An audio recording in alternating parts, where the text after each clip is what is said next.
Sunscreen ਨੂੰ choose ਕਰਨ ਲਈ ਕਿਹੜੀਆਂ-ਕਿਹੜੀਆਂ ਗੱਲਾਂ ਦਾ ਧਿਆਨ ਰੱਖਣਾ ਪੈਂਦਾ ਹੈ? ਜਿੱਦਾਂ ਪੰਜਾਬ ਦਾ ਵੈਦਰ ਹੈ ਅਸੀਂ ਉਸ ਹਿਸਾਬ ਨਾਲ ਗੱਲ ਕਰਦੇ ਹਾਂ। ਸਾਨੂੰ ਕਮ ਸੇ ਕਮ 50 SPF ਚਾਹੀਦਾ ਹੈ। 30 ਨਾਲ ਸਾਡੀ ਸਕਿਨ ਪ੍ਰੋਟੈਕਟ ਨਹੀਂ ਹੁੰਦੀ। ਜਿਹੜਾ ਅੱਜ ਕੱਲ੍ਹ ਹਰ ਕਿਸੇ ਨੂੰ ਪਤਾ ਸਨਸਕ੍ਰੀਨ ਕੀ ਹੁੰਦਾ ਹੈ। ਗਰਮੀਆਂ 'ਚ ਯੂਜ਼ ਕਰੋ, ਸਰਦੀਆਂ 'ਚ ਵੀ ਕਰੋ। ਧੁੱਪੇ ਅਸੀਂ ਸਰਦੀਆਂ ਜ਼ਿਆਦਾ ਪਹਿਨਦੇ ਹਾਂ।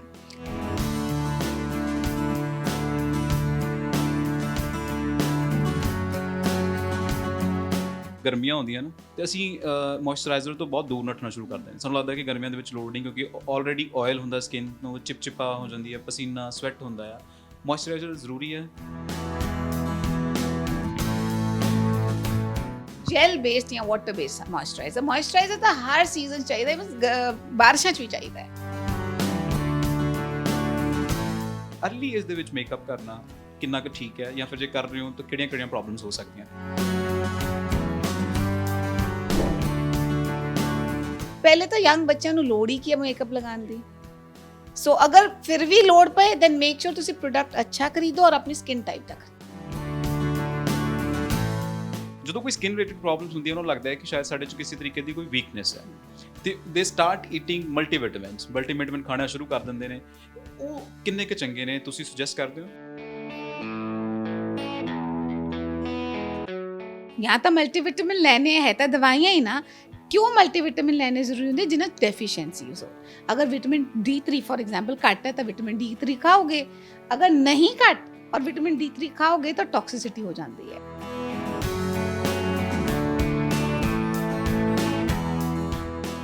अगर आपको अच्छी स्किन चाहिए, अगर स्किन चमड़ी चंगी चाहिए, बाल चंगे चाहिए तो रवैया चंगा होना जरूरी है। खाओ पियो ठीक, खुला पानी पियो।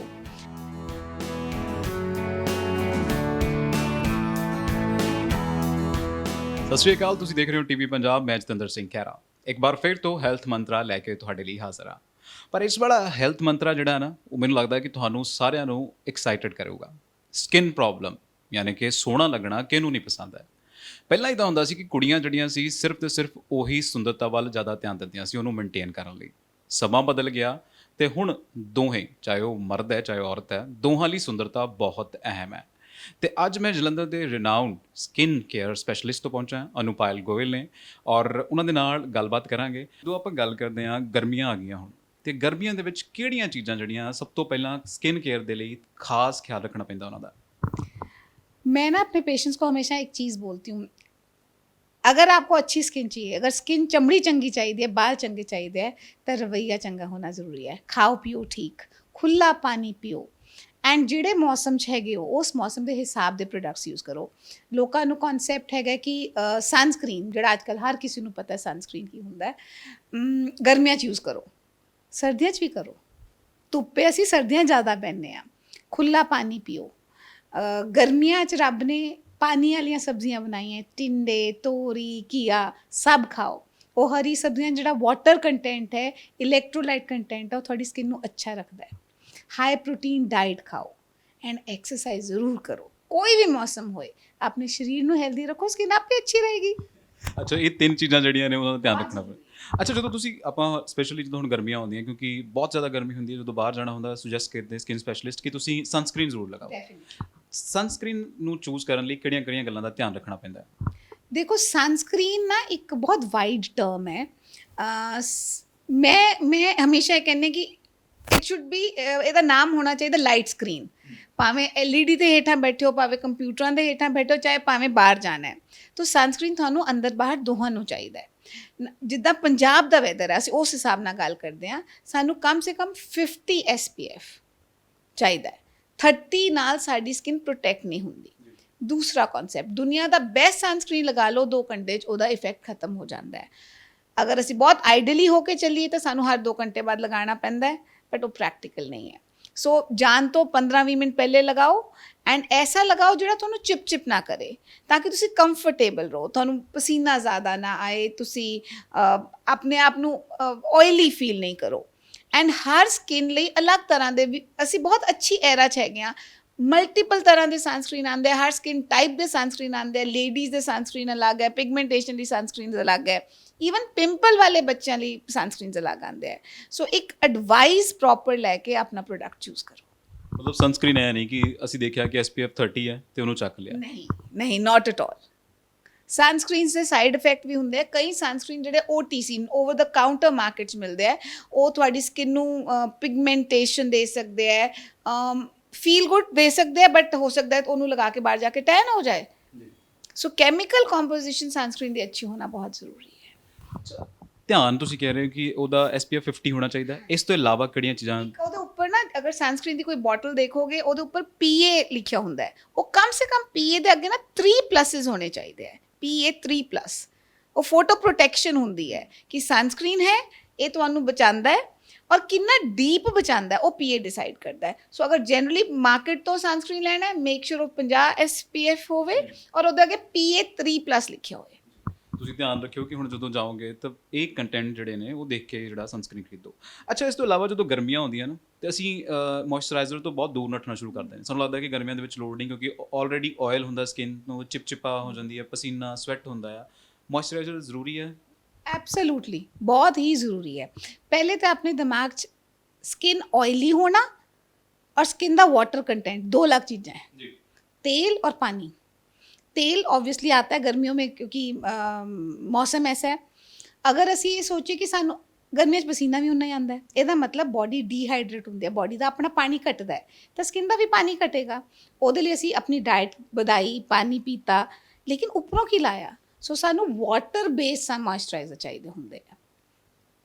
ਗਰਮੀਆਂ ਦੇ ਵਿੱਚ ਖਾਸ ਖਿਆਲ ਰੱਖਣਾ ਚਾਹੀਦਾ ਕਿ ਵਾਟਰ ਬੇਸਡ, ਜੈਲ ਬੇਸਡ ਜਾਂ ਵਾਟਰ ਬੇਸਡ ਮੋਇਸਚਰਾਈਜ਼ਰ ਤਾਂ ਹਰ ਸੀਜ਼ਨ ਚਾਹੀਦਾ ਹੈ, ਬਾਰਿਸ਼ਾਂ 'ਚ ਵੀ ਚਾਹੀਦਾ ਹੈ। ਅੱਛਾ, ਧਿਆਨ ਰੱਖਿਓ ਕਿ ਵਾਟਰ ਬੇਸਡ ਜਾਂ ਜੈਲ ਬੇਸਡ ਜਿਹੜਾ ਹੈ ਸਨਸਕ੍ਰੀਨ ਹੋਵੇ ਗਰਮੀਆਂ ਦੇ ਵਿੱਚ। ਇਸ ਤੋਂ ਇਲਾਵਾ ਜਿਹੜੀਆਂ ਚੀਜ਼ਾਂ ਨੇ ਗਰਮੀਆਂ ਦੇ ਵਿੱਚ, ਤੁਸੀਂ ਕਿਹਾ ਕਿ ਆ ਚੀਜ਼ਾਂ ਆਪਾਂ ਖਿਆਲ ਰੱਖ ਲੈਂਦੇ ਹਾਂ, ਪਰ ਕਈ ਵਾਰ ਜਿੱਦਾਂ ਹੁਣ ਆਉਂਦਾ ਹੈ ਕਿ ਕਿਸੇ ਨੂੰ ਮੇਕਅਪ ਤੋਂ ਜਿਹੜਾ ਹੈ ਐਲਰਜੀ ਹੋ ਜਾਂਦੀ ਹੈ। ਅੱਜ ਕੱਲ੍ਹ ਮੈਂ ਦੇਖਿਆ ਟੀਨ ਜਿਹੜੇ ਨੇ ਉਹ ਵੀ ਬੜੇ ਪ੍ਰੋਨ ਹੁੰਦੇ ਨੇ ਮੇਕਅਪ ਨੂੰ ਲੈ ਕੇ। ਅਰਲੀ ਏਜ ਦੇ ਵਿੱਚ ਮੇਕਅਪ ਕਰਨਾ ਕਿੰਨਾ ਕੁ ਠੀਕ ਹੈ, ਜਾਂ ਫਿਰ ਜੇ ਕਰ ਰਹੇ ਹੋ ਤਾਂ ਕਿਹੜੀਆਂ ਪ੍ਰੋਬਲਮਸ ਹੋ ਸਕਦੀਆਂ ਨੇ? ਸੋ ਏਮ ਹੋਣਾ ਚਾਹੀਦਾ ਕਿ ਸਕਿਨ ਇੰਨੀ ਚੰਗੀ ਹੋਏ ਕਿ ਮੇਕਅਪ ਦੀ ਲੋੜ ਨਾ ਪਏ। ਮੇਕਅਪ ਜਿਹੜਾ ਵਰਡ ਹੈ ਉਹਦਾ ਮਤਲਬ ਇਹ ਹੁੰਦਾ ਕਿ ਜਿਹੜੇ ਮੇਰਾ ਅੱਛਾਈਆਂ ਮੈਨੂੰ ਹਾਈਲਾਈਟ ਕਰ ਰਹੀ ਹਾਂ, ਮੈਂ ਆਪਣੀਆਂ ਅੱਖਾਂ ਵੱਡੀਆਂ ਕਰ ਰਹੀ ਹਾਂ, ਮੈਂ ਆਪਣੇ ਚੀਕ ਬੋਨਸ ਵੱਡੇ ਕਰ ਰਹੀ ਹਾਂ।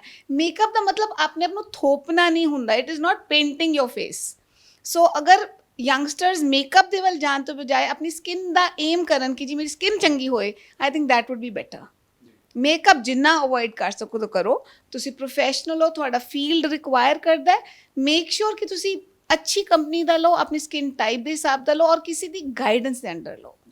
ਮਤਲਬ ਇਹ ਨਹੀਂ ਹੈਗਾ, ਕਿਉਂਕਿ ਜਦੋਂ ਅਸੀਂ ਦੇਖਿਆ ਟੀਨ ਬੱਚੇ ਪ੍ਰੋਨ ਹੁੰਦੇ ਨੇ ਤਾਂ ਫਿਰ ਉਹ YouTube ਤੋਂ ਦੇਖ ਕੇ ਸਭ ਕੁਝ ਲੈਣਾ ਸ਼ੁਰੂ ਕਰ ਦਿੰਦੇ। ਨਹੀਂ ਸੀ, ਜੋ ਤੁਸੀਂ ਲਗਾਓਗੇ ਜਾਂ ਕੋਈ ਹੋਰ ਲਗਾਏਗਾ, ਹਰ ਬੰਦੇ ਦੀ ਚਮੜੀ ਰੰਗ ਫਰਕ ਹੈ।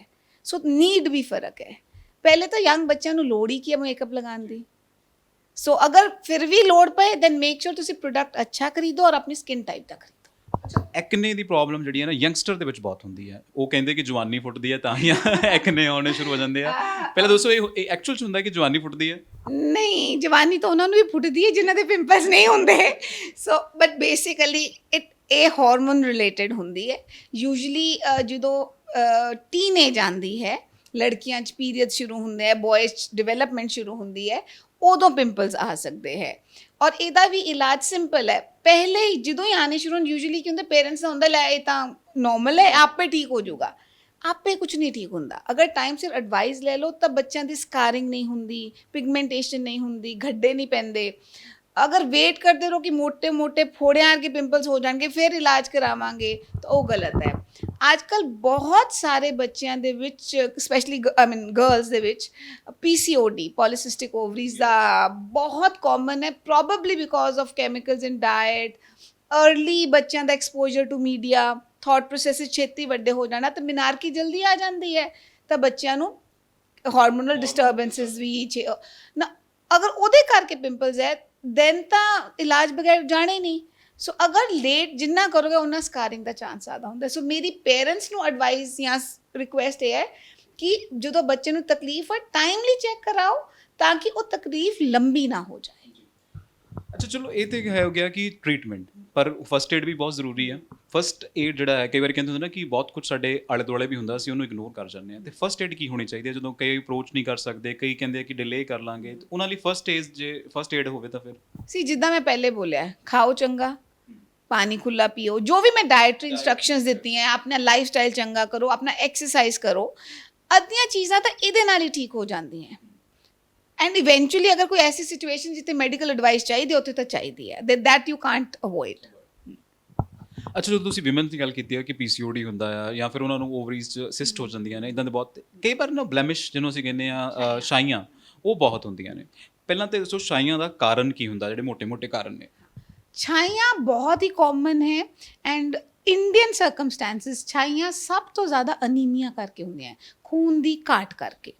ਸੈਕਿੰਡ ਕਾਰਨ ਹੈ ਵਿਟਾਮਿਨ D3 ਦੀ ਡੈਫੀਸ਼ੀਐਂਸੀ, ਜਿਹੜੀ ਬਹੁਤ ਲੋਕਾਂ ਨੂੰ ਹੱਡੀਆਂ ਦੀ ਕਮਜ਼ੋਰੀ ਵੀ ਦਿੰਦੀ ਹੈ। ਲੋਕਾਂ ਨੂੰ ਇਹ ਨਹੀਂ ਪਤਾ ਵਿਟਾਮਿਨ D3 ਕਰਕੇ ਦੀ ਡੈਫੀਸ਼ੀਐਂਸੀ ਨਾਲ ਛਾਈਆਂ ਵੀ ਪੈਂਦੀਆਂ ਔਰ ਬਾਲ ਵੀ ਗਿਰਦੇ ਹੈ। ਸੋ ਔਰ ਇਹ ਅਰਾਈਜ਼ ਉਹੀ ਡਾਇਟਰੀ ਡੈਫੀਸ਼ੀਐਂਸੀਜ਼ ਤੋਂ ਹੀ ਕਰਦਾ ਹੈ, ਲਾਈਫ ਸਟਾਈਲ ਡੈਫੀਸ਼ੀਐਂਟ ਹੋਣ ਕਰਕੇ ਹੀ ਕਰਦਾ ਹੈ। ਐਂਡ ਦੈਨ ਅਦਰਵਾਈਜ਼ ਕਈ ਲੋਕਾਂ ਦਾ ਕੰਮ ਧੁੱਪੇ ਜ਼ਿਆਦਾ ਹੈ, ਕੋਈ ਕਿਚਨ 'ਚ ਜ਼ਿਆਦਾ ਹੈ, ਪ੍ਰੈਗਨੈਂਸੀ 'ਚ ਹਾਰਮੋਨਲ ਚੇਂਜਸ ਹੋਣ ਕਰਕੇ ਹੋ ਜਾਂਦੇ ਹੈ, ਮੈਨੋਪੌਜ਼ 'ਚ ਜਦੋਂ ਹਾਰਮੋਨਸ ਬਦਲਦੇ ਆ ਉਦੋਂ ਵੀ ਹੋ ਸਕਦਾ ਹੈ। ਸੋ ਦੇ ਮਲਟੀਪਲ ਕਾਜ਼ਸ। ਅੱਛਾ, ਤੇ ਬਲੈਮਿਸ਼ ਨੂੰ ਜਾਂ ਛਾਈਆਂ ਜਿਹੜੀਆਂ ਆਪਾਂ ਕਹਿੰਦੇ ਆ, ਉਹਨਾਂ ਨੂੰ ਕਿੱਦਾਂ ਟਰੀਟ ਕੀਤਾ ਜਾ ਸਕਦਾ ਹੈ? ਉਹਨਾਂ ਦੇ ਲਈ ਕੀ ਪ੍ਰੀਕਾਸ਼ਨਸ ਲਏ ਜਾ ਸਕਦੇ ਆ? ਜਿਵੇਂ ਤੁਸੀਂ ਕਿਵੇਂ ਟਰੀਟ ਕਰਦੇ ਹੋ, ਮੈਂ ਪੁੱਛ ਲਵਾਂ। ਪਹਿਲੇ ਤਾਂ ਸਟੈਪ 1 ਐਜ਼ ਅ ਡਾਕਟਰ ਮੇਰਾ ਹਮੇਸ਼ਾ ਏਮ ਹੀ ਹੁੰਦਾ ਕਿ ਮੈਂ ਇਹ ਡਿਸਾਈਫਰ ਕਰਾਂ ਕਿ ਇਹ ਕਿਉਂ ਹੈ, ਇਸ ਪੇਸ਼ੈਂਟ ਨੂੰ ਛਾਈਆਂ ਕਿਉਂ ਹੈ। ਸੋ ਮੈਂ ਇਹ ਦੇਖੂੰਗੀ ਉਹਦਾ ਹੀਮੋਗਲੋਬਿਨ ਕਿੰਨਾ ਹੈ, ਉਹਦਾ D3 ਲੈਵਲਸ ਠੀਕ ਹੈ, ਪੇਸ਼ੈਂਟ ਲਗਾਉਂਦਾ ਕੀ ਹੈ ਮੂੰਹ 'ਤੇ, ਕਿਆ ਕੋਈ ਐਸੀ ਚੀਜ਼ਾਂ ਤਾਂ ਨਹੀਂ ਲਗਾਉਂਦਾ ਜਿਹਦੇ ਕਰਕੇ ਉਹਨੂੰ ਪ੍ਰੋਡਕਟਸ ਐਸੇ हैं ਜਿਨ੍ਹਾਂ ਕਰਕੇ ਪਿਗਮੈਂਟੇਸ਼ਨ ਹੋ ਸਕੇ। So once the root cause is deciphered then ਅਸੀਂ ਪ੍ਰੋਗਰੈਸ ਕਰੀਦਾ। ਮੈਂ ਘੱਟ ਤੋਂ ਘੱਟ ਕੈਮੀਕਲ ਵਾਲੀਆਂ ਚੀਜ਼ਾਂ ਦੇਣਾ ਪਸੰਦ ਕਰਦੀ ਹਾਂ। ਅਸੀਂ ਇਹਨੂੰ ਟਾਰਗੇਟਡ ਅਪਰੋਚ ਕਹੀਦਾ ਹੈ, ਜਿਹੜੀ ਤਕਲੀਫ ਉਹਨੂੰ ਟਾਰਗੇਟ ਕਰੋ। ਬਟ ਉਹਨੂੰ ਟਾਰਗੇਟ ਕਰਨ 'ਚ ਮੈਂ ਹਮੇਸ਼ਾ ਪੇਸ਼ੈਂਟਸ ਨੂੰ, ਆਲਮੋਸਟ ਐਵਰੀ ਪੇਸ਼ੈਂਟ ਨੂੰ ਇੱਕ ਲਾਈਫ ਸਟਾਈਲ ਕਾਉਂਸਲਿੰਗ ਉਹਦੀ ਨੀਡ ਦੇ ਹਿਸਾਬ ਨਾਲ ਜ਼ਰੂਰ ਦਿੰਦੀ ਹਾਂ, ਤਾਂ ਕਿ ਉਹਨੂੰ ਸਿਰਫ ਕਰੀਮਾਂ ਨਾ ਥੋਪੇ, ਆਪਣੇ ਲਾਈਫ ਸਟਾਈਲ ਨੂੰ ਵੀ ਚੇਂਜ ਕਰੇ। ਚੰਗਾ ਡਾਕਟਰ ਇਹ ਆ, ਤੇ ਜਿਹੜੀ ਕਾਉਂਸਲਿੰਗ ਹੈ ਉਹ ਫ੍ਰੀ ਆਫ ਕਾਸਟ ਹੈ। ਐਬਸੋਲੂਟਲੀ, ਉਹ that is a part of the consult, we don't charge extra for that, ਉਹ ਮੇਰਾ ਜੌਬ ਹੈ। ਅੱਛਾ, ਜਦੋਂ ਆਪਾਂ ਗੱਲ ਕਰਦੇ ਹਾਂ ਕਿ ਬਹੁਤ ਸਾਰੇ ਡਾਕਟਰਸ, ਬਹੁਤ ਸਾਰੇ ਸਕਿਨ ਸਪੈਸ਼ਲਿਸਟ ਮੈਂ ਦੇਖੇ ਆ ਕਿ ਜਾਂ ਫਿਰ ਕਈ ਵਾਰ ਲੋਕ, ਜਿਵੇਂ YouTube ਅੱਜ ਕੱਲ੍ਹ ਬਹੁਤ ਮਸ਼ਹੂਰ ਹੈ, ਇੰਟਰਨੈਟ ਬਹੁਤ ਮਸ਼ਹੂਰ ਹੈ ਨਾ, ਜਦੋਂ ਕੋਈ ਸਕਿਨ ਰਿਲੇਟਡ ਪ੍ਰੋਬਲਮਸ ਹੁੰਦੀਆਂ ਉਹਨਾਂ ਨੂੰ ਲੱਗਦਾ ਹੈ ਕਿ ਸ਼ਾਇਦ ਸਾਡੇ 'ਚ ਕਿਸੇ ਤਰੀਕੇ ਦੀ ਕੋਈ ਵੀਕਨੈਸ ਹੈ, ਤੇ ਦੇ ਸਟਾਰਟ ਈਟਿੰਗ ਮਲਟੀਵਿਟਾਮਿਨ ਖਾਣਾ ਸ਼ੁਰੂ ਕਰ ਦਿੰਦੇ ਨੇ। ਉਹ ਕਿੰਨੇ ਕੁ ਚੰਗੇ ਨੇ, ਤੁਸੀਂ ਸੁਜੈਸਟ ਕਰਦੇ ਹੋ? ਦੇਖੋ ਜੀ, ਮਲਟੀਵਿਟਾਮਿਨ ਡੈਫੀਸ਼ੀਐਂਸੀਜ਼ ਲਈ ਹੈ। ਜਦ ਪਤਾ ਹੀ ਨਹੀਂ ਕੀ ਡੈਫੀਸ਼ੀਐਂਸੀ ਹੈ ਤਾਂ ਆਪੇ ਮਲਟੀਵਿਟਾਮਿਨ ਕਿਵੇਂ ਲੈ ਲੋਗੇ? ਜਾਂ ਤਾਂ ਮਲਟੀਵਿਟਾਮਿਨ ਲੈਣੇ ਹੈ ਤਾਂ ਦਵਾਈਆਂ ਹੀ ਨਾ। क्यों मल्टीविटामिन लेने जरूरी होंगे जिन्हें डेफिशिएंसीज हो। अगर विटामिन D3 फॉर एग्जांपल घट है तो विटामिन D3 खाओगे, अगर नहीं घट और विटामिन D3 खाओगे तो टॉक्सिसिटी हो जाती है। इसी तरह बी कॉम्पलैक्स खाते रहते लोग, बी कॉम्पलैक्स की लोड़ ही नहीं है सिस्टम च। अगर डेफिशिएंसी नहीं है, अगर कोई न्यूरोलॉजिकल प्रॉब्लम नहीं है, डायबिटीज़ नहीं है, तो तुसी बी कॉम्पलैक्स की करना, हरियां सब्जियां खाओ ना। सो कोई भी दवाई, कोई भी कैमिकल अगर वो पॉजिटिव है तो वो नेगेटिव अगर तुहानू उहदी लोड़ नहीं है। सो हमेशा किसी तो प्रॉपर कंसल्ट करके लो। अगर तुहानू कमजोरी लगती है, पहले पता करो मैनू कमजोरी क्यों है, एंड देन उस हिसाब दे नाल तुसी अपना अगे इलाज कराओ। ਅੱਛਾ ਡਾਕਟਰ ਸਾਹਿਬ, ਅੱਜ ਕੱਲ੍ਹ ਬਹੁਤ ਐਕਸਪੋਜ਼ਰ ਹੋ ਗਿਆ, ਮੈਂ ਵਾਰ-ਵਾਰ ਇੰਟਰਨੈਟ 'ਤੇ ਗੱਲ ਕਰ ਰਿਹਾ। ਅੱਜ ਕੱਲ੍ਹ ਨਾ, ਪਹਿਲਾਂ ਲੋਕਾਂ ਨੂੰ ਘੱਟ ਪਤਾ ਹੁੰਦਾ ਸੀ ਕਿ ਵਿਟਾਮਿਨ ਸੀ ਜਿਹੜੇ ਆ ਉਹਦਾ ਸੀਰਮ ਆਉਂਦਾ ਆ, ਕੈਪਸੂਲ ਆਉਂਦੇ ਨੇ। ਹੁਣ ਮੈਂ ਦੇਖਿਆ ਕਿ ਹਰ ਜਗ੍ਹਾ ਦੇ ਉੱਤੇ ਇਸ, ਜੇ ਕੈਮਿਸਟ ਸ਼ਾਪ 'ਤੇ ਜਾਈਏ ਤਾਂ ਬੜੇ ਪਏ ਹੁੰਦੇ ਤਾਂ ਲੋਕ ਖਰੀਦਦੇ ਵੀ ਧੜਾ ਧੜ ਨੇ। ਐਕਚੁਅਲ 'ਚ ਵਿਟਾਮਿਨ ਸੀ ਹੈ ਕੀ, ਤੇ ਜੇ ਸਕਿਨ ਦੇ ਉੱਤੇ ਵਰਤਦੇ ਹੋ ਜਾਂ ਖਾਂਦੇ ਹੋ ਤੇ ਕਿਵੇਂ ਖਾਣਾ ਚਾਹੀਦਾ ਹੈ? ਸੀ ਬੇਸਿਕਲੀ ਵਿਟਾਮਿਨ ਸੀ ਪੁਰਾਣੇ ਜ਼ਮਾਨੇ ਤੋਂ ਸ਼ੁਰੂ ਕਰਦੇ ਹਾਂ। ਬਜ਼ੁਰਗ ਕਹਿੰਦੇ ਸੀ ਨਾ, ਨਿੰਬੂ ਪਾਣੀ ਪੀਓ, ਸੰਤਰੇ ਖਾਓ, ਕੀਨੂ ਖਾਓ, ਚਮੜੀ ਚੰਗੀ ਹੋ ਜਾਏਗੀ। ਸੋ ਵਿਟਾਮਿਨ ਸੀ ਸਾਡੀ ਬਾਡੀ 'ਚ ਇੱਕ ਐਂਟੀਆਕਸੀਡੈਂਟ ਹੈ। ਉਹ ਨੈਗੇਟਿਵਿਟੀ ਨੂੰ ਘਟਾ ਕੇ ਜਨਰਲੀ ਬਾਡੀ ਨੂੰ ਇਮਿਊਨਿਟੀ ਦਿੰਦਾ ਹੈ। ਅੱਜ ਕੱਲ੍ਹ ਕੋਵਿਡ ਵਿੱਚ ਵੀ ਕਹਿ ਰਹੇ ਸੀ ਕਿ ਜੀ ਵਿਟਾਮਿਨ ਸੀ ਖਾਓ, ਇਮਿਊਨਿਟੀ ਵੱਧਦੀ ਹੈ। ਜਦੋਂ ਇਮਿਊਨਿਟੀ ਵੱਧਦੀ ਹੈ, ਆਪੇ ਸਕਿਨ ਔਰ हेयर अच्छे ਹੁੰਦੇ ਹੈ। ਸੋ ਵਿਟਾਮਿਨ ਸੀ ਜਨਰਲੀ ਐਂਟੀਆਕਸੀਡੈਂਟ ਹੈ, ਇਸ ਲਈ it is good for skin. Plus vitamin C ਥੋੜਾ ਰੰਗ ਸਾਫ਼ ਕਰਦਾ ਹੈ, ਜਿਹੜੇ ਸਾਡੀ ਬਾਡੀ ਵਿੱਚ ਰੰਗ ਬਣਨ ਦੇ ਮੋਲੀਕਿਊਲਸ ਆ ਉਹਨੂੰ ਰੈਗੂਲੇਟ ਕਰਦਾ ਹੈ। ਸੋ ਉਹਦੇ ਨਾਲ ਥੋੜਾ ਕਲੀਅਰਰ ਸਕਿਨ ਹੋ ਜਾਂਦੀ ਹੈ, ਪੇਸ਼ੈਂਟ ਥੋੜਾ ਗੋਰਾ ਫੀਲ ਕਰਦਾ ਹੈ। ਇਸ ਲਈ ਵਿਟਾਮਿਨ ਸੀ ਇਫੈਕਟਿਵ ਹੈ। ਔਰ ਵਿਟਾਮਿਨ ਸੀ ਸੈਰਮ ਬਹੁਤ ਇਫੈਕਟਿਵ ਹੁੰਦੇ ਹੈ। ਅਗਰ ਅਸੀਂ ਪਰਸੈਂਟੇਜ ਦੀ ਗੱਲ ਕਰੀਏ, ਅਗਰ ਮੈਂ ਗਾਈਡ ਕਰਨਾ ਚਾਹਾਂ ਕਿ ਤੁਸੀਂ ਵਿਦਾਊਟ ਕੰਸਲਟੇਸ਼ਨ ਵਿਟਾਮਿਨ ਸੀ ਖਰੀਦਣਾ ਹੈ तो कम से कम 20% वाला 20% विटामिन सी लो। अगर पिंपल्स है तो विटामिन सी नहीं लेना, ਉਹਦੇ ਨਾਲ ਪਿੰਪਲਸ ਵੱਧ ਜਾਂਦੇ ਹੈ, ਕਿਉਂਕਿ ਉਹ ਜਿਸ ਬੇਸ ਵਿੱਚ ਬੰਦਾ ਉਹ ਗਰੀਜ਼ੀ ਹੁੰਦੀ ਹੈ। ਅੱਛੀ ਕੰਪਨੀ ਦਾ ਲਓ, ਔਰ ਐਂਡ ਉਹਦੀ ਬੋਟਲ, ਉਹਦੀ ਜਿਹੜੀ ਪੈਕਿੰਗ ਹੈ, ਵਿਟਾਮਿਨ ਸੀ ਨੂੰ ਜ਼ਿਆਦਾ ਖੁੱਲ੍ਹਾ ਰੱਖੋ ਤਾਂ ਉਹ ਡੀਆਕਸੀਡਾਈਜ਼ ਹੋ ਕੇ ਬਰਾਊਨ ਹੋ ਜਾਂਦਾ ਹੈ, ਫਿਰ ਉਹਦਾ ਇਫੈਕਟ ਖਤਮ ਹੋ ਜਾਂਦਾ ਹੈ। ਸੋ ਜਿਹੜੇ ਨਾਰਮਲ ਵਿਟਾਮਿਨ ਸੀ ਮਾਰਕੀਟ 'ਚ ਆਉਂਦੇ ਯੂਜੂਲੀ ਉਹ ਹਫਤੇ ਬਾਅਦ ਬਰਾਊਨ ਲਿਕੁਇਡ ਬਣ ਜਾਂਦੇ, ਦੈਟ ਮੀਨਸ ਉਹ ਖਤਮ। ਸੋ ਜਦੋਂ ਤੁਸੀਂ ਖਰੀਦਣਾ ਹੈ air tight air sealed vacuum pumps bottles ਵਾਲਾ ਲਓ। ਸੋ ਇੰਨੀ ਧਿਆਨ ਦਿਓ ਕਿ ਵੀ you are buying a good vitamin C. ਐਵੇਂ ਕੋਈ ਵਿਟਾਮਿਨ ਸੀ ਲੈ ਲਓ ਤਾਂ ਇਟ ਡਜ਼ਨਟ ਵਰਕ। ਔਰਲ 'ਚ ਵੀ ਕੁਝ ਆ ਰਿਹਾ ਵਿਟਾਮਿਨ ਸੀ ਦੇ, ਲਿਮਸੀ ਦੀ ਅਸੀਂ ਵਿਟਾਮਿਨ ਸੀ ਨਾਰਮਲ ਗੋਲੀਆਂ ਜਿਹੜੀਆਂ ਆਉਂਦੀਆਂ, ਬਹੁਤ ਸਾਰੇ ਬ੍ਰਾਂਡਸ ਆਉਂਦੇ, ਚੂਸਣ ਵਾਲੀਆਂ ਵੀ ਆਉਂਦੀਆਂ, ਨੰਘਾਣ ਵਾਲੀਆਂ ਵੀ ਆਉਂਦੀਆਂ, that is good but nothing like ਨਿੰਬੂ ਪਾਣੀ and ਸੰਤਰੇ। ਮਤਲਬ ਜਿਹੜਾ ਦੇਸੀ ਹੈ ਉਹ ਅਜੇ ਵੀ ਦੇਸੀ ਹੈ ਤੇ ਸਭ ਤੋਂ ਖਾਲਸ ਹੈ। ਅੱਛਾ ਡਾਕਟਰ ਸਾਹਿਬ ਕਿਵੇਂ ਅਪਲਾਈ ਕਰਨਾ ਹੈ? ਜਿਵੇਂ ਤੁਸੀਂ ਨਾਈਟ ਨੂੰ ਸੈਰਮ ਦੋ ਤਰ੍ਹਾਂ ਦੇ ਹੁੰਦੇ, ਇੱਕ ਲਿਕੁਇਡਸ ਹੁੰਦਾ, ਇੱਕ ਸੈਰਮ ਕਰੀਮਸ ਵੀ ਆਉਂਦੀਆਂ। ਏਜ ਦੇ ਹਿਸਾਬ ਨਾਲ ਲਗਾਈਦਾ। ਯੂਜੂਲੀ ਮੈਂ ਪ੍ਰੈਸਕ੍ਰਿਪਸ਼ਨ 'ਚ ਵਿਟਾਮਿਨ ਸੀ ਮਾਰਨਿੰਗ 'ਚ ਦਿੰਦੀ ਹਾਂ, ਫੇਸ ਵਾਸ਼ ਕਰਨ ਤੋਂ ਬਾਅਦ ਇੱਕ ਮਟਰ ਦੇ ਦਾਣੇ ਜਿੰਨਾ ਜੈਂਟਲੀ ਪੂਰੇ ਫੇਸ 'ਤੇ ਲਗਾ ਕੇ ਉੱਤੇ ਸਨਸਕ੍ਰੀਨ ਜਾਂ ਮੋਇਸਚਰਾਈਜ਼ਰ ਜੋ ਵੀ ਤੁਹਾਨੂੰ ਲੋੜ ਹੈ ਉਹ ਲਗਾ ਲਓ। ਰਾਤ ਨੂੰ ਵੀ ਅਸੀਂ ਦੇਈਦਾ ਜਦੋਂ ਡੀਪਿਗਮੈਂਟੇਸ਼ਨ ਟ੍ਰੀਟਮੈਂਟਸ ਕਰੀਦੇ, ਬਟ ਉਹ ਕੰਬੀਨੇਸ਼ਨ 'ਚ ਹੁੰਦਾ, ਫਿਰ ਉਹ ਟੈਕਨੀਕਲ ਪਾਰਟ ਬਣ ਜਾਂਦਾ ਕਿ ਕਿਹੜੇ ਕੰਬੀਨੇਸ਼ਨ 'ਚ ਦੇਣਾ ਹੈ ਕਿਸ ਨਹੀਂ।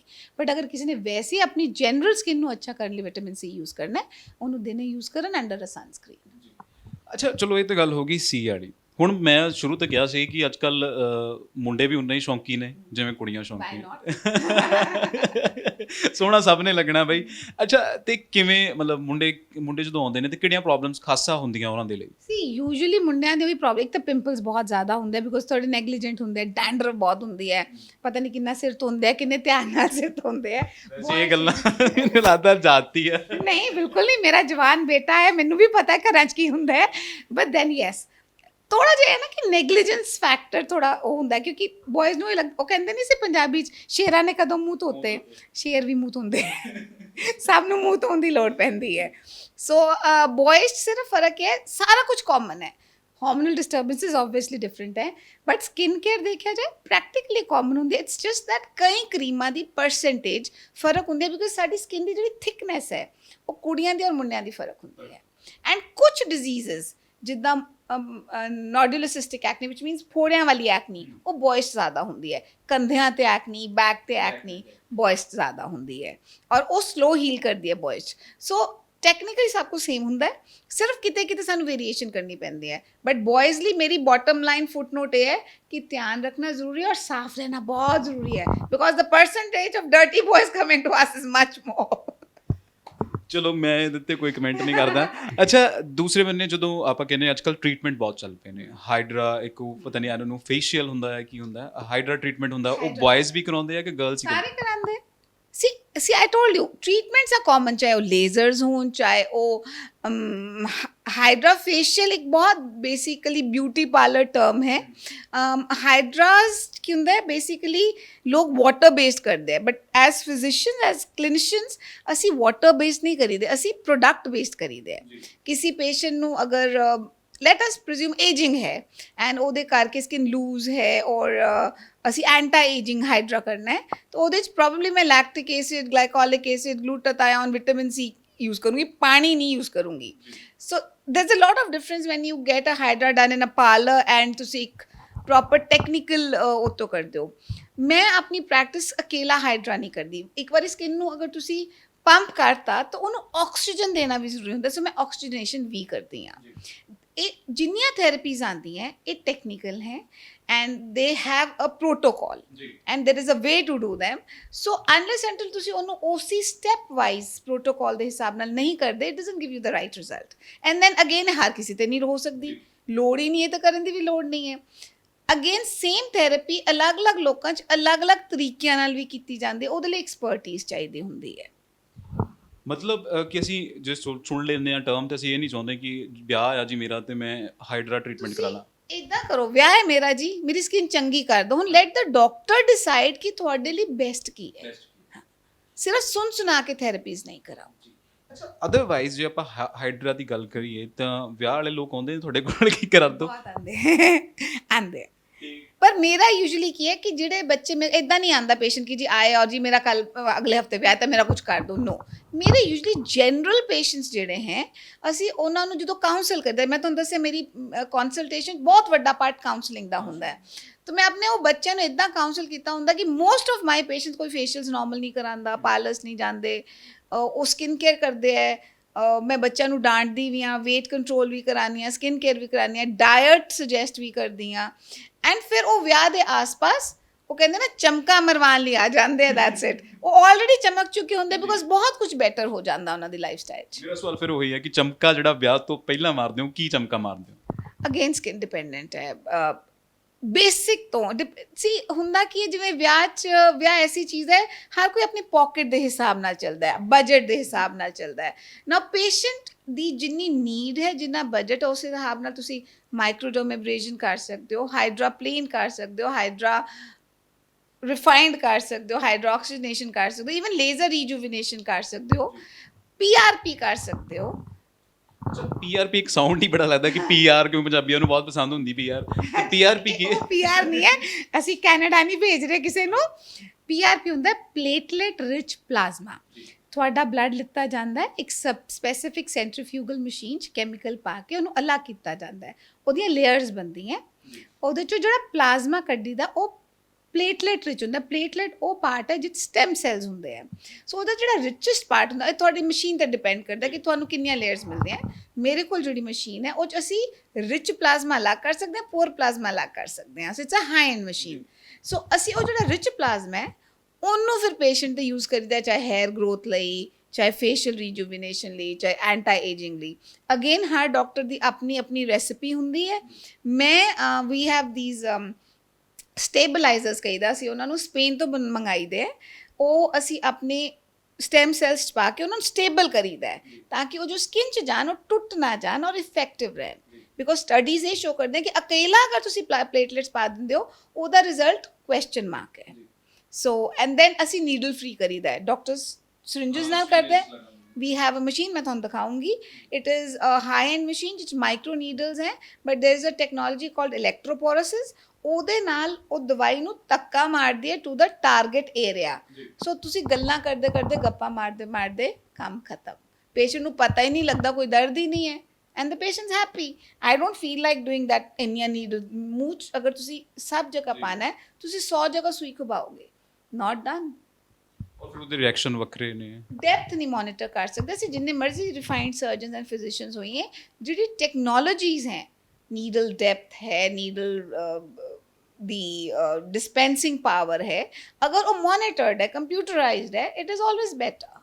ਡਾਕਟਰ ਸਾਹਿਬ, ਹੁਣ ਕੋਵਿਡ ਚੱਲ ਰਿਹਾ ਤੇ ਜਿਵੇਂ ਹੁਣ ਪਹਿਲਾਂ ਕੋਵਿਡ ਹੁੰਦਾ ਹੈ, ਫਿਰ ਉਸ ਤੋਂ ਬਾਅਦ ਪੋਸਟ ਰਿਕਵਰੀ ਤੇ ਦੌਰਾਨ ਬਹੁਤ ਸਾਰੀਆਂ ਪ੍ਰੋਬਲਮਸ ਆ ਜਾਂਦੀਆਂ। ਪੇਸ਼ੈਂਟਸ ਬਹੁਤ ਜ਼ਿਆਦਾ ਆਉਂਦੇ ਆ, ਪ੍ਰਾਇਮਰਲੀ ਬਿਕੋਜ਼ ਕੋਵਿਡ ਵਿੱਚ ਪ੍ਰੋਟੀਨ ਲਾਸ ਬਾਡੀ ਦਾ ਬਹੁਤ ਹੁੰਦਾ ਹੈ, ਮਸਲਸ ਵੀਕ ਹੋ ਜਾਂਦੇ हैं, बाल बहुत गिरते हैं। मैं लेटली बहुत पेशेंट्स यंगर गर्ल्स पिगमेंटेशन देखी है, छाइयाँ सडनली कोविड गया एंड फेस ते छाइयाँ आ गई वीकनेस करके, बहुत एक्सटेंसिव हेयरफॉल होंदा है। सो अगर बॉटम लाइन है तो वो है प्रोटीन लॉस।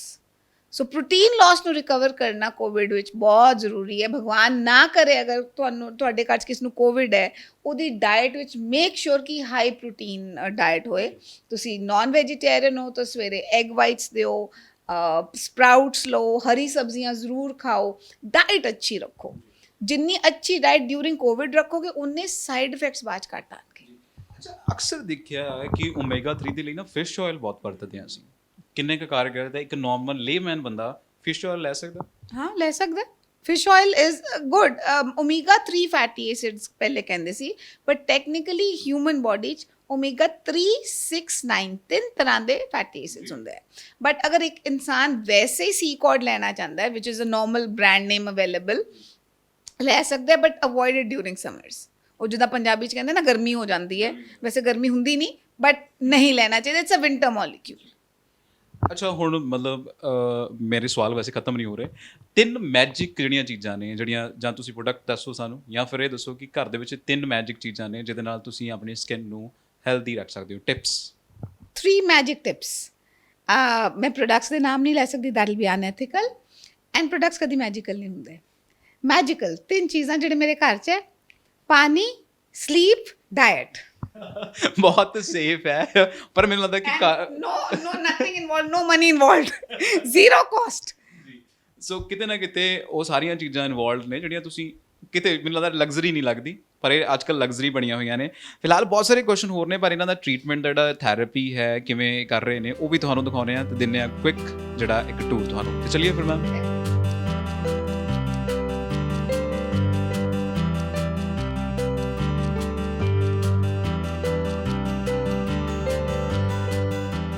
ये हमारी फार्मेसी है बेसिकली। यहाँ पे वॉट एवर प्रोडक्ट्स जो मैं सजेस्ट करती हूँ, जिनके आप नाम मुझसे पूछ रहे थे, वो सब यहाँ पे हैं। एंड मेरे लिए सबसे ज़रूरी है क्वालिटी ऑफ द प्रोडक्ट। हम कभी कंपनी कॉम्प्रोमाइज़ नहीं करते, हम क्वालिटी कॉम्प्रोमाइज़ नहीं करते। एंड कोई भी प्रोडक्ट इस शेल्फ में तब तक नहीं आता जब तक मैं उसकी पूरी रिसर्च नहीं कर लेती। कंपनी से पूरे मॉड्यूल्स आते हैं, उनको स्टडी किया जाता है, उनकी केमिकल कॉम्पोजिशन को स्टडी किया जाता है, then I start prescribing that. Doctor ਸਾਹਿਬ ਖੁਦ ਇੱਥੋਂ ਲੈਂਦੇ ਨੇ ਪ੍ਰੋਡਕਟਸ ਤੁਸੀਂ ਆਪਣੇ ਲਈ? मैं भी, मेरी स्किन केयर भी है, मैंने भी लोड़ पैंदी है। मैं स्किन केयर करदी हाँ, कुछ इत्थों लैनी है, कुछ बाहरों लैनी है। ਉਹਦੇ ਚ ਕਾਸਟ ਫੈਕਟਰ ਕਈ ਵਾਰੀ ਇਨਵੋਲਵ ਹੋ ਜਾਂਦਾ ਹੈ। ਅੱਛਾ, ਮਤਲਬ ਤੁਹਾਡੇ ਕੋਲੇ ਫਿਰ ਜਿਵੇਂ ਹੁੰਦਾ ਨੇ ਕਿ ਹਰ ਪੇਸ਼ੈਂਟ ਦੀ ਪਾਕਟ, ਤੁਸੀਂ ਪਹਿਲਾਂ ਗੱਲ ਕਰ ਰਹੇ ਸੀ ਕਿ ਉਹ We have everything from the pocket friendly to luxury, but that doesn't mean कि अगर वो सस्ता है तो काम नहीं करेगा। मे बी वो हफ्ता च काम नहीं करेगा, वो 15 दिनों च काम करेगा। That is the only difference. So otherwise ਹੋਰ ਥੈਰੇਪੀਜ਼ ਕਿਹੜੀਆਂ ਹੁੰਦੀਆਂ ਨੇ? ये हमारा जनरल प्रोसीजर रूम है। जो आपने मुझसे क्वेश्चन पूछा था, माइक्रोडर्मेब्रेजन, जैसे आप कहते हो चमकाने वाली बेसिक चीज़, ये है जो हमारी PRP मशीन है। इसमें नीडल्स, संदीप कहना है नीडल, आई शो देम कि नीडल फ्री कैसे होती है। हम सिरिंजेस नहीं यूज़ करते। मैं आपको एक नीडल की टिप दिखाऊंगी, आप रब करके उंगली पे देखिए, आपको पता भी नहीं लगेगा। हाँ, so it will look like जिमें हल्का सा सैंड पेपरी फील होता है, बस उतना सा। सो कभी कोई पेशेंट की इंजरी नहीं होती, कुछ नहीं। And absolutely beautiful results. और सिर्फ इसलिए नहीं कह रही कि मैं करती हूँ, पेशेंट्स खुश हैं तो एज अ डॉक्टर हम खुश हैं। अच्छा, अदरवाइज ये होता है कि रेडिश बहुत आ जाती है कुछ नहीं आता। अगर डॉक्टर को पता है, इट इज़ लाइक टमाटर काटने वाली छुरी तीखी होती है, मैं उसे अपनी उंगली भी काट सकती हूँ, टमाटर भी काट सकती हूँ। मेरी एक्सपर्टीज पे डिपेंड करता है। ये देखिए, ये नीडल है, इनको दिखा सकते हैं। ये नीडल है और इसको फिर कैसे करते हैं? ये नीडल इसके साथ सिरिंज अटैच होती है और वो मशीन में डाल दी जाती है एंड वो ऑटोमेटिकली पंप करते हैं। If you want you can see the needle. Zoom करके दिखाना मुझे। ये ऊपर वाली नीडल है। हाँ, तो पता भी नहीं लगता कि नीडल्स हैं। वैसे वाकई पता नहीं लग रहा कि ये नीडल्स ने, और ਤੁਸੀਂ देख सकते हो। नीडल फ्री मीजो कहते हैं and I think it is super safe, comfortable. सबसे इंपॉर्टेंट किसी भी दर्द में होता है मरीज कंफर्टेबल होना चाहिए, and then the result of course matters. ਅੱਛਾ, ਜਦੋਂ ਆਪਾਂ ਗੱਲ ਕਰ ਰਹੇ ਹਾਂ ਤੇ ਕਿੰਨੀ ਸੀਟਿੰਗਸ ਦੇ ਵਿੱਚ ਆ ਰਿਜ਼ਲਟ ਜਿਹੜਾ ਆ ਜਾਂਦਾ? अगेन पेशेंट स्पेसिफिक है, बट यूजुअली 3 सेशंस तो चाहिए होते हैं अगर आपको पक्का इलाज चाहिए। चाहे वो हेयर ग्रोथ है, चाहे वो स्किन रिजुविनेशन है। स्किन रिजुविनेशन कई बार 1-2 सेशन में भी हो जाती है बिकॉज पेशेंट इज हैप्पी, वो हैप्पी, डन। ਤੇ ਕਈ ਵਾਰ ਇਦਾਂ ਵੀ ਹੁੰਦਾ ਹੋਣਾ ਨਾ ਕਿ ਕੋਈ ਅੱਧਾ ਕ ਟ੍ਰੀਟਮੈਂਟ ਲਾ ਕੇ ਜਦੋਂ ਉਹਨੂੰ ਆਉਣੇ ਸ਼ੁਰੂ ਹੋ ਜਾਂਦੇ ਹੋਣੇ ਆ ਰਿਜ਼ਲਟ, ਤੇ ਉਹ ਚਲੇ ਜਾਂਦਾ ਹੋਣਾ। मेरे पेशेंट, मैंने आपको बोला ना, काउंसलिंग बहुत इंपॉर्टेंट है। मेरे पेशेंट्स यूजुअली ऐसे नहीं करते। अगर उनको नहीं कराना है तो वो मुझे बताते हैं कि डॉक्टर साहब मुझे और नहीं कराना है, this is how I feel happy about my. See it is all about कि ਤੁਸੀਂ ਆਪਣੇ ਆਪ ਨੂੰ ਦੇਖ ਰਹੇ ਹੋ ਕਿੰਨਾ ਖੁਸ਼ ਹੋ, ਜਾਂ ਤੁਸੀਂ ਕਿੰਨਾ ਲਾਲਚੀ ਹੋ, ਠੀਕ ਹੈ ਨਾ, ਹੋਰ ਕਿੰਨਾ ਚਾਹੀਦਾ ਹੈ। ਪੇਸ਼ੈਂਟ ਅਗਰ ਸੈਟੀਸਫਾਈਡ ਹੈ ਤਾਂ ਅਸੀਂ ਉਹਨੂੰ ਸਕਿਨ ਕੇਅਰ ਦੇ ਦਈਏ, ਘਰ ਜਾਓ ਆਪਣੇ ਆਪ ਨੂੰ ਮੇਨਟੇਨ ਕਰੋ, ਕੋਈ ਲੋੜ ਨਹੀਂ ਹੋਰ ਕਰਾਉਣ ਦੀ। ਤੁਸੀਂ ਸੈਟਅਪ ਦੇਖ ਸਕਦੇ ਹੋ, ਬਹੁਤ ਨੀਟ ਐਂਡ ਕਲੀਨ ਹੈ, ਬਿਊਟੀਫੁਲ ਸੈਟਅਪ ਹੈ। ਬਾਹਰ ਦਾ ਜਿਹੜਾ ਸੈਟਅਪ ਹੈ ਉਹ ਵੀ ਤੁਹਾਨੂੰ ਕੋਸ਼ਿਸ਼ ਕਰਾਂਗੇ ਕਿ ਦਿਖਾਇਆ ਜਾਵੇ। ਆਈ ਸ਼ੋ ਯੂ ਦ ਲੇਜ਼ਰਸ। ਜੀ, ਇੱਥੇ ਲੇਜ਼ਰ ਵਾਲਾ ਜਿਹੜੀ ਟੈਕਨੀਕ ਹੈ, ਤੋਂ ਖੱਡੇ ਪੈ ਜਾਂਦੇ ਸਕਿਨ ਦੇ ਵਿੱਚ ਨਾ, ਫਿਰ ਉਹਨੂੰ ਲੇਜ਼ਰ ਟੈਕਨੀਕ ਦੇ ਨਾਲ ਜਿਹੜਾ ਹੈ ਉਹ ਟ੍ਰੀਟ ਕੀਤਾ ਜਾਂਦਾ। ਡਾਕਟਰ ਸਾਹਿਬ, am right? No you not, खड्डे नहीं ट्रीट करते। लेजर्स बहुत तरह के होंगे हैं और हर लेजर अपनी एक नीड बेस्ड होंदा है। हेयर रिमूवल कर सकते हो, पिगमेंटेशन कर सकते हो, स्किन रिजुविनेशन कर सकते हो, एंटी एजिंग कर सकते हो। This is my injectable place. इतने ਅਸੀਂ शीशे इसलिए लगाया है कि जो ਤੁਸੀਂ ਬੋਟਲ ਬੋਟੌਕਸ ਜਾਂ ਫਿਲਰਸ ਕਰੀਦਾ, ਮਰੀਜ਼ ਨਾਲ ਦੀ ਨਾਲ ਆਪਣੇ ਆਪ ਨੂੰ ਦੇਖਦੇ ਜਾਂਦਾ, ਇੱਕ ਸਾਈਡ ਸਿੱਧੀ ਹੋ ਗਈ, ਦੂਜੀ side you know non surgical, ਬਗੈਰ ਕੱਟ ਵਾੜ ਦੀਆਂ ਟਾਂਕਿਆਂ ਤੋਂ ਐਂਟੀ ਏਜਿੰਗ ਫੇਸ ਲਿਫਟ ਵੀ ਅਸੀਂ ਕਰੀਦਾ ਹੈ, which is like just 1 hour job. 1 ਘੰਟੇ ਦੇ ਵਿੱਚ anti ageing? At least 5 to 10 years। ਤੇ ਉਹਦੇ ਲਈ ਵੀ ਸਿਟਿੰਗਸ ਹੈ ਜਾਂ ਨਹੀਂ? ਹਾਂ, ਸੈਸ਼ਨਸ ਹੁੰਦੇ ਆ। ਉਹ ਤਾਂ ਪੇਸ਼ੈਂਟ ਦੀ ਸਕਿਨ ਟਾਈਪ ਤੇ ਹੈ ਨਾ, ਕਿ ਪੇਸ਼ੈਂਟ ਕੈਸਾ ਹੈ, ਕਿ ਉਹਦੀ ਸਕਿਨ ਨੂੰ ਉਸ ਟ੍ਰੀਟਮੈਂਟ ਤੱਕ ਲਿਆਉਣ ਲਈ ਅਸੀਂ ਹੋਰ ਕੀ ਕਰਨਾ ਹੈ। ਸੋ ਹਰ ਪੇਸ਼ੈਂਟ ਅਲੱਗ ਹੈ, ਉਹਦੀ ਨੀਡ ਅਲੱਗ ਹੈ। ਸੋ ਅਸੀਂ ਕੰਬੀਨੇਸ਼ਨ ਥੈਰੇਪੀਜ਼ ਕਰੀਏ ਤੇ ਇਟ ਇਜ਼ ਲਾਈਕ ਤੁਸੀਂ ਦਾਲ ਸਿਰਫ ਨਮਕ ਨਾਲ ਨਹੀਂ ਬਣਾ ਸਕਦੇ, ਤੁਸੀਂ ਬਾਕੀ ਇੰਗਰੀਡੀਐਂਟਸ ਵੀ ਪਾਉਂਦੇ ਹੋ। ਇਸੇ ਤਰ੍ਹਾਂ ਸਕਿਨ ਅੱਛੀ ਤੁਸੀਂ ਇੱਕ ਇੰਗਰੀਡੀਐਂਟ ਨਾਲ ਨਹੀਂ ਕਰ ਸਕਦੇ। Multiple ingredients lead too good skin. So multiple ingredients, ये लेजर हो गया। तो इस तो नहीं, ये इंजेक्टेबल्स हैं ये है हाइड्रा जो आप बार बार पूछ रहे हो, can you see those chemicals, ये सब में अलग अलग केमिकल डलता है और ये हर मरीज के लिए चेंज कर दिया जाता है। मतलब स्किन टाइप ਦੇ ਹਿਸਾਬ ਦੇ ਨਾਲ एब्सोल्युटली 100% कस्टमाइज्ड प्रोडक्ट यूज करना पड़ता है, अदरवाइज रिजल्ट नहीं आएगा। ये रेडियो फ्रिक्वेंसी है, इससे हम टोनिंग करते हैं। किसी दो लेडीज तो लटक गया है, कोई बाਹਾਂ लटक रही हैं, टमी प्रेगनेंसी तो बाद लटक गई है, ਇਹਦੇ ਨਾਲ ਨਾਨ ਸਰਜੀਕਲੀ ਲਿਫਟ ਹੋ ਜਾਂਦੀ ਹੈ। 3 to 4 ਸੈਸ਼ਨਸ, ਦੈਟਸ ਇਟ। ਵੈਸੇ ਤੁਹਾਨੂੰ ਪਤਾ ਲੱਗ ਗਿਆ ਹੋਣਾ ਮੈਂ ਕੀ ਪੁੱਛ ਰਿਹਾ ਕਿ ਕਿੰਨੇ ਸੈਸ਼ਨਸ ਲੱਗਦੇ ਆ। ਇੰਨੇ ਕਿ 3-4 ਸੈਸ਼ਨ। ਅੱਛਾ, ਕਈ ਵਾਰ ਇਹ ਹੁੰਦਾ ਕਿ ਜਦੋਂ ਆਪਾਂ ਨਾਰਮਲ ਹਾਈਡਰਾ ਦੀ ਗੱਲ ਕਰਦੇ ਆ ਕਿ ਕਾਸਟ ਦਾ ਹਿਸਾਬ ਲਾਇਆ ਜਾਵੇ, ਕਾਸਟ ਕਿੱਥੇ ਤੋਂ ਸ਼ੁਰੂ ਹੋ ਜਾਂਦੀ ਤੇ ਕਿੱਥੋਂ ਤੱਕ ਜਾਂਦੀ ਹੈ? नहीं, ये this would not be something right to say on media, क्योंकि ये अलग अलग, मैंने बोला ना, हर कुछ पेशेंट, मान लो पेशेंट को एक केमिकल चाहिए तो 3000 में भी हो जाएगा, और अगर पेशेंट को एक कॉम्प्रिहेंसिव ट्रीटमेंट चाहिए जिसमें जो केमिकल्स हैं वही महंगे हैं तो ये 7-8 हज़ार तक भी जाएगा। ये हर पेशेंट पे डिपेंड करता है। ਮੈਂ ਐਕਚੁਅਲੀ ਮੇਰਾ ਉਹੀ ਸਵਾਲ ਸੀ ਕਿ ਮਾਈਂਡ ਬਣਾਉਣ ਦੇ ਲਈ ਕਿ 3000 ਤੋਂ ਲੈ ਕੇ ये बिल्कुल पेशेंट स्पेसिफिक है, बट आप ये लेके चलो कि अराउंड 3000, 3500 to 10,000 तक जा सकता है, डिपेंडिंग ऑन क्या यूज़ कर रहे हैं। ਸੋ ਜਦੋਂ ਤੁਸੀਂ ਆ ਰਹੇ ਹੋ ਤਾਂ ਫਿਰ ਤੁਹਾਡੀ ਸਕਿਨ ਟਾਈਪ ਜਾਂ ਤੁਹਾਡੀ ਜਿਹੜੀ ਨੀਡ ਹੈ ਉਸ ਦੇ ਹਿਸਾਬ ਦੇ ਨਾਲ ਹਾਈਡਰਾ ਦੇ ਜਿਹੜੇ ਨੇ ਉਹ ਤੁਹਾਨੂੰ ਕਾਸਟ And ਪਏਗੀ। as I said, हम अकेला हाइड्रा नहीं करते, we do हाइड्रा, अगर ਤੁਸੀਂ ਦੇਖੋ ਇਹਦੇ ਨਾਲ 4 ਉਹ ਲੱਗੀਆਂ ਹੋਈਆਂ, ਸੋ ਇਹ ਅਲੱਗ-ਅਲੱਗ ਨੀਡ ਬੇਸਡ ਕਰਦੇ ਆ, ਬਟ ਮੇਰਾ ਬੇਸਿਕ ਹੁੰਦਾ ਕਿ ਹਾਈਡਰਾ ਦੇ ਨਾਲ ਆਕਸੀਜਨੇਸ਼ਨ ਜ਼ਰੂਰ ਕਰੀਦੀ ਅਸੀਂ। ਉਹ ਆਕਸੀਜਨੇਸ਼ਨ ਦਾ ਕੀ ਫਾਇਦਾ ਹੈ ਕਿ ਫਿਰ ਸਕਿਨ ਨੂੰ ਇੱਕ ਜਿਹੜਾ ਹੈ ਸਾਹ ਮਿਲ ਜਾਂਦਾ ਹੈ। ਸਿੰਪਲ, ਸਕਿਨ ਡੀਆਕਸੀਜਨੇਟ ਹੁੰਦੀ ਰਹਿੰਦੀ ਹੈ ਐਜ਼ ਵੀ ਏਜ। ਸੋ ਅਸੀਂ ਕੀ ਕਰਦੇ ਹਾਂ, ਪਿਓਰ ਕਾਰਬਨ ਡਾਈਆਕਸਾਈਡ ਕ੍ਰਿਸਟਲਸ ਹੈ, ਸਪੈਸ਼ਲ ਕ੍ਰਿਸਟਲਸ ਆਉਂਦੇ ਆ, ਉਹਨਾਂ ਨੂੰ ਇੱਕ ਵਾਈਬ੍ਰੇਟਰ ਹੈਂਡਲ ਹੈ ਉਹਦੇ ਨਾਲ ਲਗਾ ਕੇ, and there are active ingredient gels, ਉਹਦੇ ਨਾਲ ਅਸੀਂ ਉਹਨੂੰ ਉੱਤੇ ਮੂਵ ਕਰੀਦਾ ਹੈ ਬਹੁਤ ਜੈਂਟਲੀ, ਤੇ ਸਡਨਲੀ ਸਕਿਨ ਚੋਂ ਹਵਾ ਜਦੋਂ ਨਿਕਲਦੀ ਹੈ ਤਾਂ ਉਹ ਜੈਲ ਫਰੋਥ ਕਰਨ ਲੱਗ ਜਾਂਦੀ, ਉਹ ਝੱਗ ਬਣਨ ਲੱਗ ਜਾਂਦੀ ਹੈ। दैट इज़ द पॉइंट ਜਦੋਂ ਆਕਸੀਜਨੇਸ਼ਨ ਸ਼ੁਰੂ ਹੋ ਜਾਂਦੀ ਹੈ, ਐਂਡ ਪੇਸ਼ੈਂਟ ਨੂੰ ਬਾय the time it takes about 3-4 minutes, ਜਦੋਂ ਕਰਕੇ ਅਸੀਂ ਉਹਨੂੰ ਕਹੀਦਾ ਮੂੰਹ ਤੋਂ, ਪੇਸ਼ੈਂਟ ਦਾ ਸਕਿਨ ਇੱਕਦਮ ਡਿਫਰੈਂਟ ਲੱਗਣ ਲੱਗ ਜਾਂਦੀ ਹੈ, ਬਿਕੋਜ਼ ਉਹ 'ਚ ਜਾਨ ਪੈ ਜਾਂਦੀ ਹੈ, ਸਾਹ ਆ ਜਾਂਦਾ ਸਕਿਨ ਨੂੰ ਨਾ। ਵਾਕਈ ਦੇਖ ਲਓ ਕੀ ਟੈਕਨੋਲੋਜੀ ਆ ਗਈ ਹੈ। ਇਸ ਤੋਂ ਅਗਲਾ ਰੂਮ ਵੀ ਹੈ ਮੈਮ, ਇਹ this is our laser room. ਤਾਂ ਹੀ ਇਹਦੇ ਤੇ ਅਸੀਂ ਆ ਯੈਲੋ ਲਗਾਇਆ, ਇਹ ਰੇਡੀਏਸ਼ਨ ਸਾਈਨ ਹੁੰਦਾ ਹੈ ਜਦੋਂ ਅਸੀਂ ਇੱਥੇ ਕਰੀਦਾ, ਇਹ ਟੈਂਪਰੇਚਰ ਰੈਗੂਲੇਟਡ ਹੁੰਦਾ ਹੈ, ਐਂਡ ਦੈਨ ਆਬਵੀਅਸਲੀ ਸਿਰਫ ਉਹੀ ਪੇਸ਼ੈਂਟਸ ਰਹਿ ਸਕਦੇ ਜਿਨ੍ਹਾਂ ਦਾ ਕਰ ਰਹੇ ਹਾਂ, 1 by 1 ਕਰੀਦਾ। ਅਗਰ 2 ਸਾਈਡ ਬਾਈ ਸਾਈਡ ਇੱਕ ਖਤਮ ਕਰਕੇ, then we have these electronic sheets, ਇਹ ਥੱਲੇ ਆ ਜਾਂਦੇ ਆ, ਪੇਸ਼ੈਂਟਸ ਆਰ ਡਿਵਾਈਡਡ, ਸੈਪਰੇਟ ਕਰਕੇ ਫਿਰ ਕਰਦੇ ਹੋ। ਹਾਂ, ਜਿੱਦਾਂ ਇਹ ਮਸ਼ੀਨ ਹੈ, ਇਹ one of the world's best laser hair removal machine ਹੈ। ਅਗੇਨ ਮੈਂ ਇਸ ਲਈ ਨਹੀਂ ਕਹਿ ਰਹੀ ਕਿ ਮੇਰੇ ਕੋਲ ਹੈ, ਦਿਸ ਇਜ਼ ਦ ਫੈਕਟ। ਇਹਦੇ ਨਾਲ ਅਸੀਂ ਲੇਜ਼ਰ ਹੈਅਰ ਰਿਮੂਵਲ ਕਰ ਸਕਦੇ ਹਾਂ, ਪੇਸ਼ੈਂਟ ਦੇ ਅਣਚਾਹੇ ਬਾਲ ਬੋਡੀ ਦੇ ਕਿਸੇ ਵੀ ਪਾਰਟ ਤੇ ਹੋ ਸਕਦੇ ਹੈ, ਬॉयज़ 'ਚ ਵੀ ਹੋ ਸਕਦਾ ਹੈ। ਬਹੁਤ ਸਾਰੇ ਬॉयज़ ਚੀਕਸ ਤੇ ਵਾਲ ਆਉਂਦੇ ਹੈ, ਉਹ ਕਰਾਉਂਦੇ ਹੈ। ਬਹੁਤ ਸਾਰੇ ਲੋਕਾਂ ਦੇ ਕੰਨਾਂ ਤੇ ਬॉयज़ ਦੇ, ਕੁੜੀਆਂ ਦਾ ਤਾਂ ਸਾਨੂੰ ਪਤਾ ਹੈ, ਮੈਂ ਬॉयज़ ਲਈ ਇਸ ਲਈ ਦੱਸ ਰਹੀ ਹਾਂ ਬਿਕੋਜ਼ ਬਹੁਤਾਂ ਨੂੰ ਪਤਾ ਨਹੀਂ, ਕੰਨਾਂ ਤੇ ਵਾਲ ਆ ਜਾਂਦੇ ਹੈ, ਉਹ ਕਰਾਉਂਦੇ ਹੈ। ਕਈ ਬॉयज़ ਹੱਥਾਂ ਤੇ ਬਹੁਤ ਜ਼ਿਆਦਾ ਬਾਲ ਹੁੰਦੇ ਹਨ, they feel very conscious about it, ਉਹ ਕਰਾਉਂਦੇ ਹੈ। So and no side effects, no burns, extremely effective.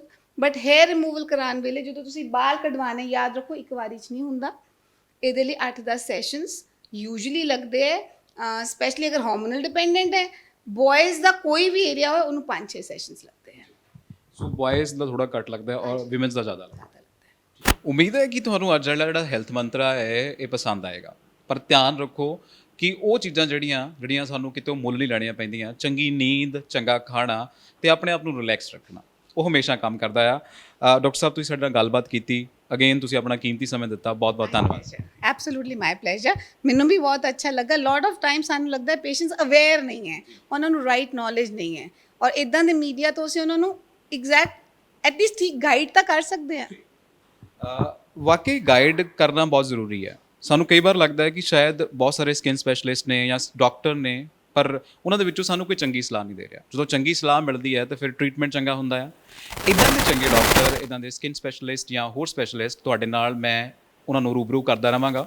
ਦੇਖਦੇ ਰਹੋ ਟੀਵੀ ਪੰਜਾਬ। ਮੈਂ ਜਤਿੰਦਰ ਸਿੰਘ ਖਹਿਰਾ, ਕੈਮਰਾਮੈਨ ਅਭੀ ਦੇ ਨਾਲ, ਜਲੰਧਰ ਤੋਂ। ਸਤਿ ਸ਼੍ਰੀ ਅਕਾਲ ਜੀ, ਮੈਂ ਨਿਰਮਲ ਮਾਨ ਊੜਾ ਡੈਟ ਸੈਟਲਮੈਂਟ ਤੋਂ। ਇਹ ਤੁਸੀਂ ਵੀਡੀਓ ਦੇਖ ਰਹੇ ਸੀ ਟੀਵੀ ਪੰਜਾਬ ਦੇ ਉੱਤੇ। ਇਹੋ ਜਿਹੇ ਹੋਰ ਜਾਣਕਾਰੀ ਭਰਪੂਰ ਵੀਡੀਓ ਦੇਖਣ ਵਾਸਤੇ ਟੀਵੀ ਪੰਜਾਬ ਦੇ ਚੈਨਲ ਨੂੰ ਸਬਸਕ੍ਰਾਈਬ ਕਰੋ ਤੇ ਨਾਲ ਹੇਠ ਦਿੱਤੇ ਹੋਏ ਬੈਲ ਆਈਕਨ ਦੇ ਬਟਨ ਦਬਾਓ। ਸਤਿ ਸ਼੍ਰੀ ਅਕਾਲ।